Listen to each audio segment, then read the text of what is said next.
Once again, a referee in charge, Frank Cappuccino. Good evening, gentlemen. You were both given your instructions. Protect your side at all times. Touch close.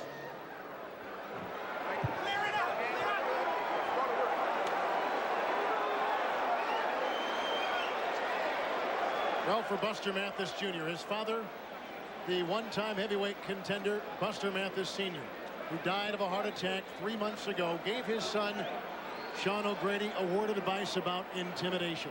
Yeah, he said, even if you can't be a champ, you can make a lot of money. This business isn't always about hitting or getting hit. Get in there, box, and move. Walk around a fighter like Mike Tyson. Don't be intimidated. And here we go, and Mathis just falling down, not being struck by Tyson, who himself missed on a left uppercut to begin things here. He ran right at Mike Tyson, much like Peter McNeely did, which he thought was interesting. Said Mike didn't handle pressure too well. Well, this is interesting because that's like a lamb walking to the slaughter. He ran to the slaughter. Well, he was surprised that Peter McNeely was able to back up Iron Mike Tyson, and that's what he's trying to do. Put him back on his heels. A fighter doesn't have as much power backing up. Oh, and another missed uppercut by Mike Tyson. Come on, get them hands loose. One of the things that the strategy involved with Buster Mathis Jr. tonight, be defensive. And again, Tyson continues to miss. And missing again, and missing again. And Mathis lands. It takes more out of a fighter to swing and miss than to swing and hit. Step back. Yeah, his own body would have to stop the punch as opposed to the other body stopping it for him. And he said he was a good slipper. So far, he's lived up to it. Mike was a bit wild in the Peter McNeely fight back in August.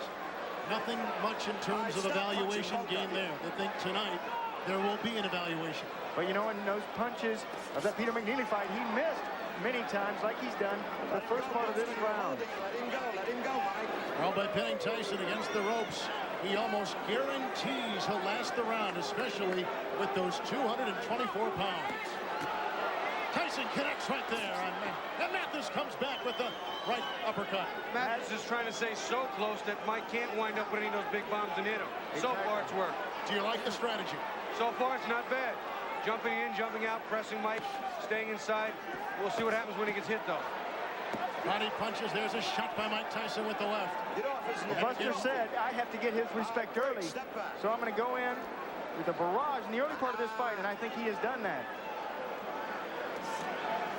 And he has done a nice job of slipping on the inside, Buster has. He said that was the most underrated part of his game, the slipping. Yes. I have seen him in fights before where he wasn't slipping, where he did get hit. But tonight, he's doing a good job slipping.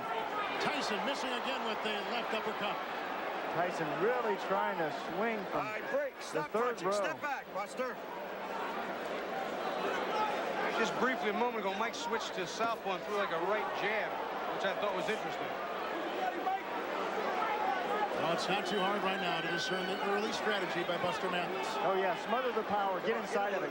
What you can't do with a fighter like Mike Tyson, his hooks are too big. You can't go away from him.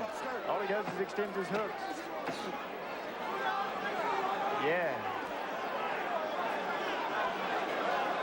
With Bobby Ches and Sean O'Grady and James Brown, Kevin Harlan ringside at Philadelphia Spectrum.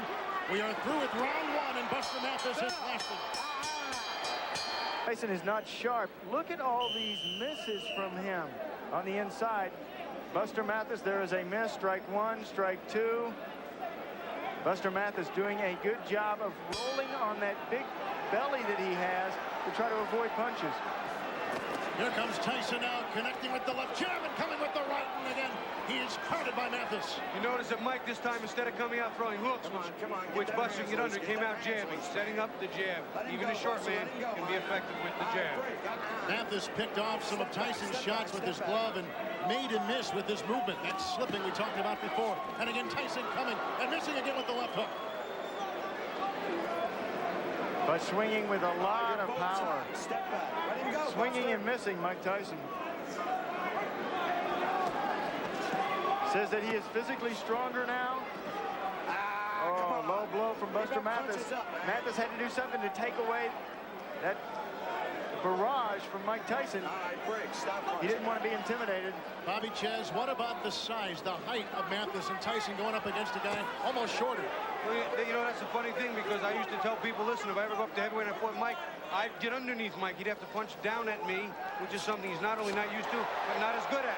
And you're going to see some quick combinations by Mathis. With the combination right there, and that's exactly what Mathis is doing. There is no quit in Buster Mathis. Game young man, and he's taking it to Mike Tyson. Tyson's the one trying to hold on. No one thought that Buster Mathis Jr. would last through round 1. He has done that, and he is halfway through round 2.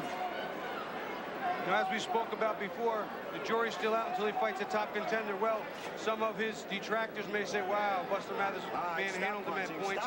Mike isn't the Mike of old. Tyson misses again with the left. From the southpaw stance. And he comes with the right. And Mathis comes back. Game kid. Buster Mathis loves the uppercuts. There's his best punch. Watch on the inside. You turn your palm in and throw that uppercut. Both of them trading them. Counter punching. There's a body blow thrown with the heavy right by Mike Tyson. Mathis says he has more power in the right hand than the left. His style is moving his head, slipping inside, fast hands with sharp punches. See, this is one thing bigger, taller fighters can't do to Mike. Can't get under the ground. That was the right shot to the thigh. On the hip bone. If you can hit your opponent on the hip bone and get away with it, he won't be able to walk as well. He'll notice that tomorrow. He can wait till tomorrow. He has to last tonight. Oh, he'll feel every punch tomorrow. Oh, and there is a nice right uppercut. And then Tyson counters himself. Now exchanging blows. Mike is still missing a lot of big shots. Big, clean shots that the big, tall guys don't get out of the way of. The little man seems to be able to. Tyson again missing with the left. Underneath. Go to the third round. Non-stop action in this battle between two big heavyweights. And I'm surprised that Buster Mathis Jr. has lasted into the third round against Mike Tyson. I think he's got Mike a little mad now. Mike seems to have a little bit different attitude. He's got to work him behind the jab. I can't believe I'm saying this, but Mike Tyson still step back and jab. Yeah, they're telling him between rounds. Jay Bright saying 5, 6, 7 punch combinations behind the jab. Whoa. Tyson missing twice with the right. Oh, and Mathis felt that right there, and again he plows into Tyson in the ropes. Tyson said, no matter what happens tonight, trust me, I'm going to give you something special. He's giving Buster Mathis a lot special.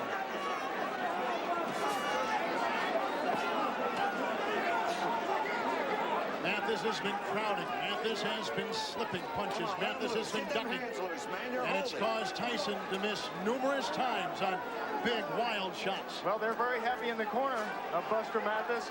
They know that Mike Tyson has 27 KOs in the first 3 rounds. So you have to get past those first 3. Joey Ferriello in his corner. Frank Cappuccino separating the 2. They're staying close. Down low once again with the right uppercut goes Buster Mathis. This is going to turn into a little bit of a wall. Duck, duck, duck, come inside, hold on. Duck, duck, duck, throw some punches, hold on. It's going to become a little bit of a waltz now. Now this is the first time that Tyson has had Mathis up against the ropes. Body punches, and Mathis trying to fight his way out of it. Oh, you can hear him too. And a miss by Tyson. Mike's loading up a little too much. Buster can see some of them coming. He's getting out of the way of most of them. All right, break. Come on, get off it, man. Listen, when I say break, I want you both to break. Frank Cappuccino. Oh, Tyson caught him with the right uppercut right there. See what Mike's doing? He's stepping now. He's coming in and stepping off and firing the uppercut, waiting for Buster Mathis to duck and come up with the shots. This here again by ducking. Yeah, trying to get the angle is Tyson. Use that right-footed pivot. Swing around on your opponent's side and then crack. Oh, he got a right uppercut. Another right uppercut. And down goes Mathis. See, he stepped back and did it again. Stepped off and around and ripped that uppercut to where Mathis was ducking right into it. 9, 10. He didn't beat the count.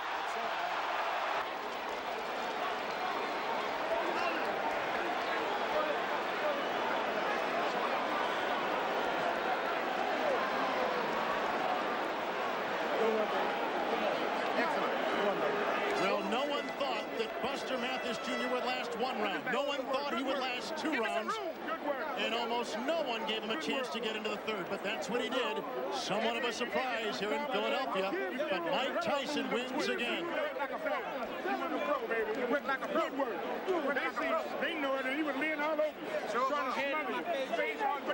And we will be back with replays and interviews coming up after this, as Mike Tyson wins by TKO at 2:32 of the third round.